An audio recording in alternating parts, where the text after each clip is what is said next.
සුබ දවසක් ඔයාලා හැමෝටම. අද මම ඔයගොල්ලන්ට කියලා දෙන්නේ ගොඩක්ම සොෆ්ට් එකට කොහොමද චොක්ලට් කේක් එකක් හදාගන්නේ කියලා. හරිම ලේසියෙන් හදන්න පුළුවන් රෙසිපි එකක් තමයි මේ චොක්ලට් කේක් එක. අපි දැන් බලමු මොනවද ඕන වෙන අමුද්‍රව්‍ය කියලා. අද මම හදන්නේ කිලෝ 1 කේක් එකක්. ඉතින් මේ තියෙන්නේ අඟල් 8 ට්‍රේ එකක්. ඔයගොල්ලන්ට අඟල් 9 වුණත් ගන්න පුළුවන්.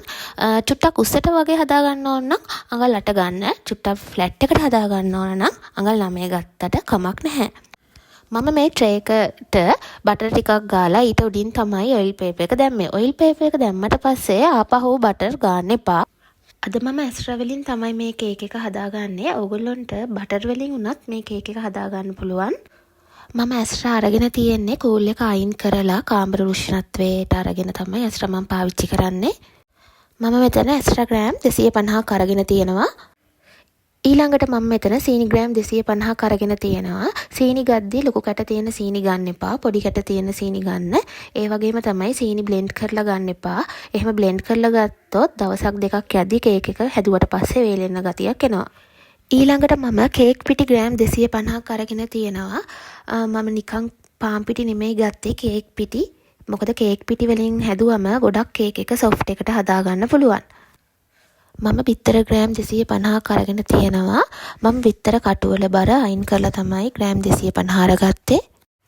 මම කොකෝවා පවුඩර් ග්‍රෑම් 50ක් අරගත්තා. කොකෝවා පවුඩර් ගත්තේ හොඳ බ්‍රෑන්ඩ් එකකින් ගත්තොත් කේක් එක ගොඩක් රසයි. ඊට පස්සේ අපිට ඕන වෙනවා බේකින් පවුඩර් තේ හැඳි 2යි, බේකින් සෝඩා තේ හැඳි භාගයයි, ඒ වගේම වැනිලා තේ හැඳි 2ක් විතර. මම කිරිමේස හැඳි 4ක් විතර පාවිච්චි කරනවා. මම ගත්තේ ෆ්‍රෙෂ් මිල්ක්. ඕගොල්ලන්ට ඕන නම් පිටි කිරි උනත් ගන්න පුළුවන්. මුලින්ම මම කේක් පිටි එකට කොකෝ පවුඩර් ටික එකතු කරගන්නවා. ඊට පස්සේ මම ඒකටම බේකින් පවුඩර් කපපු තේ හැඳි 2ක් එකතු කරගන්නවා. ඒ වගේම තමයි නිවැරදිව අමුද්‍රව්‍ය මැන ගන්න නම් අපි මේ වගේ මෙෂරින් ස්පූන් සෙට් එකක් භාවිතා කරන්න ඕනේ අනිවාර්යයෙන්ම. ඊළඟට මම බේකින් සෝඩා තේ හැඳි භාගයක් එකතු කරගන්නවා. ඊට පස්සේ මේ පිටි මිශ්‍රණය 3 පාරක් විතර හොඳට හලාගෙන වහලා තියන්න ඕනේ. මුලින්ම මම ඇස්ට්‍රා ටිකයි සීනි ටිකයි බෝල් එකට දාගෙන ලෝ ස්පීඩ් එකේ බීට් කරගන්න තමයි හදන්නේ. මම අද කේක් එක බීට් කරන්නේ ස්ටෑන්ඩ් මික්සර් එකේ. මම ඒකේ ස්පීඩ් එක 4ට වෙනකන් දාලා තමයි බීට් කරන්නේ. හෑන්ඩ් මික්සර් එකෙන් කේක් එකක් හදන්නවා නම් ඕගොල්ලෝ ස්පීඩ් එක 3ට වගේ දාලා බීට් කරන්න. ඇස්ට්‍රා එකේ කලර් එක ඔයගොල්ලන්ට පේනවා ඇති. ටිකක් තද කහ පාටට වගේ තමයිනේ පේන්නේ. ඉතින් අපි සීනි ඇස්ට්‍රායි හොඳට බීට් කරගන්න ඕනේ. ඇස්ට්‍රා එකේ කලර් එක ලයිට් කලර් එකක් වෙනකම්ම. මට ස්ටෑන්ඩ් මික්සර් එකේ බීට් කරගන්න විනාඩි 8ක් විතර ගියා. ඔයගොල්ලෝ හෑන්ඩ් මික්සර් එකෙන් කරනවා නම් විනාඩි 10ක් විතර හෝ විනාඩි 12ක් විතර හොඳට බීට් කරගන්න. දැන් මේ තියෙන්නේ විනාඩි 8කට විතර පස්සේ. දැන් ඕගොල්ලන්ට පේනවා ඇති ඇස්ට්‍රා වල කලර් එක හොඳටම ලයිට් කලර් එකක් වෙලා තියෙනවා. ඒ වගේම තමයි දැන් මේ මිශ්‍රණය හොඳටම ක්‍රීමි වෙලා තමයි තියෙන්නේ. අන්න අපි ඒ පදම එනකන් තමයි බීට් කරගන්න ඕනේ හොඳට. දැන් මම මේ බටර් මිශ්‍රණයට බිත්තර එකතු කරගන්නවා. මම බිත්තර ඔක්කොම එකපාරම තමයි දාලා බීට් කරගන්නේ. ඔයගොල්ලෝ හෑන්ඩ් බීටරෙන් කේක් එක හදනවා නම් බිත්තර කැමති නම් වෙන වෙනම දාලා බීට් කරගන්නත් පුළුවන්. නැත්නම් බිත්තර ඔක්කොම එකට දාලා මේ වගේ බීට් කරගන්නත් පුළුවන්. බිත්තර එකතු කරාට පස්සේ මම තව විනාඩි 5ක් විතර හොඳට බීට් කරගන්නවා සීනි ටික හොඳටම දිය වෙනකම්ම. දැන් මේ තියෙන්නේ විනාඩි 5ක් විතර බීට් කරාට පස්සේ මම හදාගත්ත කේක් බැටර් එකේ දැන් හොඳටම සීනි දිය වෙලා තියෙන්නේ බිත්තරත් එක්ක මිශ්‍ර වෙලා. ඊළඟට මම කේක් පිටි මිශ්‍රණය දාගන්නවා කේක් බැටර් එකටම.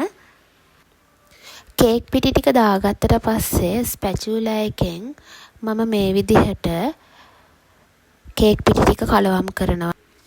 ඊට පස්සේ මම කිරිමේස හැඳි 4යි වැනිලා තේ හැඳි 2ත් මේ මිශ්‍රණයටම එකතු කරලා ආපහු ස්පැචුලා එකෙන්ම කලවම් කරගන්නවා.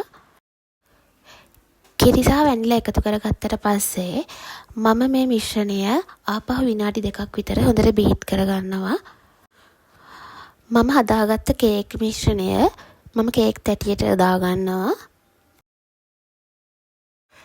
කේක් බැටර් එක දාගත්තට පස්සේ ස්පැචුලා එකෙන් මේ විදිහට කේක් බැටර් එක කේක් ට්‍රේ එක වටේටම යන විදිහට හොඳට තුනී කරගන්න ඕනේ.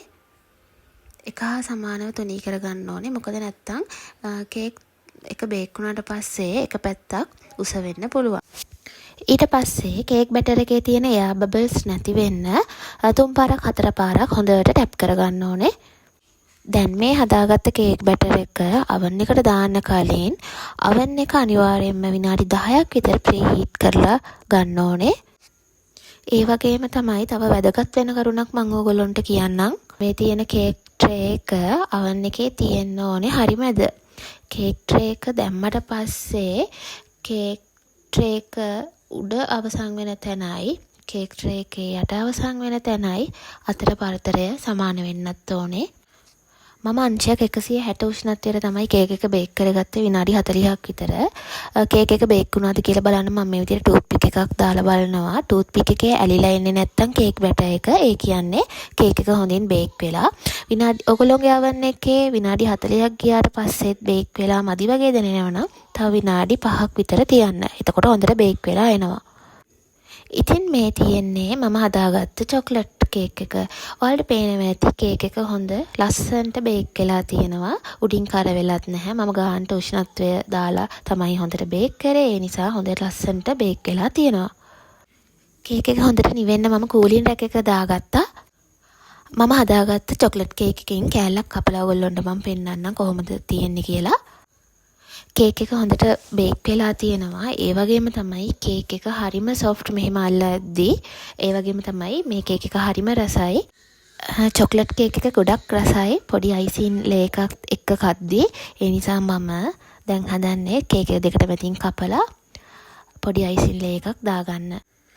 මම මේ අයිසින් එක හදාගත්තේ ඇස්ට්‍රා ග්‍රෑම් 50ක් අරගෙන ඇස්ට්‍රා ටික හොඳට බීට් කරාට පස්සේ අයිසින් ෂුගර් ග්‍රෑම් 100ක් අරගෙන දාලා හොඳට බීට් කරගෙන තමයි මේ අයිසින් එක හදාගත්තේ.